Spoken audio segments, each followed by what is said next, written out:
இன்னைக்கு நேரத்தையும் பணத்தையும் மிச்சப்படுத்தக்கூடிய ஒரு 4 டிப்ஸ் பார்க்கலாமா? ஃபர்ஸ்ட் டிப் இஞ்சி பூண்டு பேஸ்ட் தான். ஒரு நார்மல் இஞ்சி பூண்டு பேஸ்ட்டா இல்லாம ரொம்ப அரோமாவா, டேஸ்டியா, கம கமன்னு வாசனை அடிக்கிற மாதிரி ஒரு இஞ்சி பூண்டு பேஸ்ட் தான். இதுக்கு சம அளவு இஞ்சி, பூண்டு, 2 ஸ்பூன் சோம்பு, 2 பட்டை, 2 கிராம்பு, 2 ஏலக்காய், 1/2 ஸ்பூன் மஞ்சத்தூள், 2 ஸ்பூன் நல்லெண்ணெய் விட்டு நல்லா மிக்ஸ் பண்ணி அரைச்சி எடுத்துட்டிங்கன்னா கிட்டத்தட்ட ஒரு 15 நாளைக்கு வச்சு யூஸ் பண்ணலாம். செகண்ட் டிப், பூக்கள் அடிக்கடி வாங்குறதுனால ஒன்று பூக்களோட ரேட் அதிகமாகும், இல்லைன்னா பெட்ரோல் செலவு அதிகமாகும். இந்த ரெண்டுத்தையும் கண்ட்ரோல் பண்ற மாதிரி பூக்களை ஒரு டைம் ஸ்டோர் பண்ணா கிட்டத்தட்ட ஒரு 15 to 20 டேஸ் வரைக்கும் பூக்களோட நிறமும் மனமும் மாறாத அளவுக்கு சின்னது பெருசுன்னு 2 நியூஸ் பேப்பர் எடுத்து வச்சுக்கோங்க. சின்ன நியூஸ் பேப்பரை கீழையும் பெரிய நியூஸ் பேப்பரை 3 சைடும் வர மாதிரி வச்சுக்கோங்க. மேலே அதே நியூஸ் பேப்பரை வச்சு கவர் பண்ணிக்கலாம். இப்போ பார்த்தீங்கன்னா ஒரு சைடு நல்லாவே விசிபிளா தெரியும். நம்ம பூக்களை எப்பனாலும் எடுக்கலாம், எப்பனாலும் வைக்கலாம். ஸ்டோர் பண்ணி பாருங்க. Third, bathroom tiles, tap, wash basin, அதுக்கப்புறமா டாய்லெட், இந்த மாதிரி ஏரியாலெல்லாம் நிறைய உப்பு கரைகள் நம்ம ஒரு கொஞ்ச நாள் விட்டுட்டோம், இல்லை வெளியில் போயிட்டு வரோம், ஊருக்கு போயிட்டு வரோம்னா இந்த மாதிரி விடாப்பிடி உப்பு கரைகள் படிஞ்சிருக்கும்.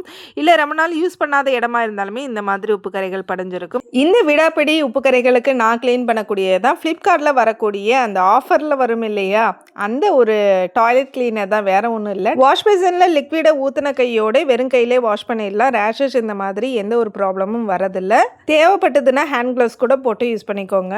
வாஷ் பேசின் டைல்ஸ்ன்னு எதை வாஷ் பண்ணாலுமே ஃபைனலாக ஒரு ட்ரை கிளாத் வச்சு தொடச்சிட்டிங்க அப்படின்னா உப்பு கரைகள் பிடிக்காம இருக்கும். ட்ரை பண்ணி பாருங்க. ஃபோர்த் டிப், நம்ம பாத்ரூம் பேட் ஸ்மெல் அடிக்கிறதுக்கு 2 ரீசன். ஒன்று, பாத்ரூம்ல இருக்கக்கூடிய குப்பை தொட்டி பெரிய சைஸாகவும் அதில் குப்பைகள் நெப்பியும் வச்சிருப்போம். இன்னொன்று, பாத்ரூமை க்ளீன் பண்ணாமல் வச்சிருப்போம். இது ரெண்டையுமே ரெகுலராக க்ளீன் பண்ணிட்டோம் அப்படின்னா நம்ம பாத்ரூம் க்ளீனாக இருக்கும். ஃபிஃப்த் டிப், பாத்ரூம்ல இந்த மாதிரி கரப்பான் பூச்சிகள் வராமல் இருக்கிறதுக்கு வால் ஹேங்கிங் டஸ்ட்பின் யூஸ் பண்ணலாம். காஸ்ட் வைஸ் பார்க்கும்போது இதோட பிரைஸ் கொஞ்சம் அதிகமாக தான் இருக்கும். இதுக்கு ரொம்ப ரொம்ப சிம்பிளான டிப் வேற ஒன்றும் இல்லை, ஸ்டிக்கி ஹூக் தான். இதை நல்லா வால்ல இன்செர்ட் பண்ணிட்டு 10 ரூபாய் 20 ரூபாய்க்கு கிடைக்கக்கூடிய கூடைகளை எடுத்து அதில் ஹேங் பண்ணி விட்டுட்டு அதில் ஒரு சின்ன பிளாஸ்டிக் கவர் போட்டுட்டிங்கன்னா அவ்வளோதான், நம்மளோட பாத்ரூம் க்ளீனாக நீட்டாக மெயின்டைன் பண்ணலாம். இன்றைய பிரம்ம முகூர்த்த பூஜை நாளைக்கு லாங் வீடியோவில் பார்க்கலாம்.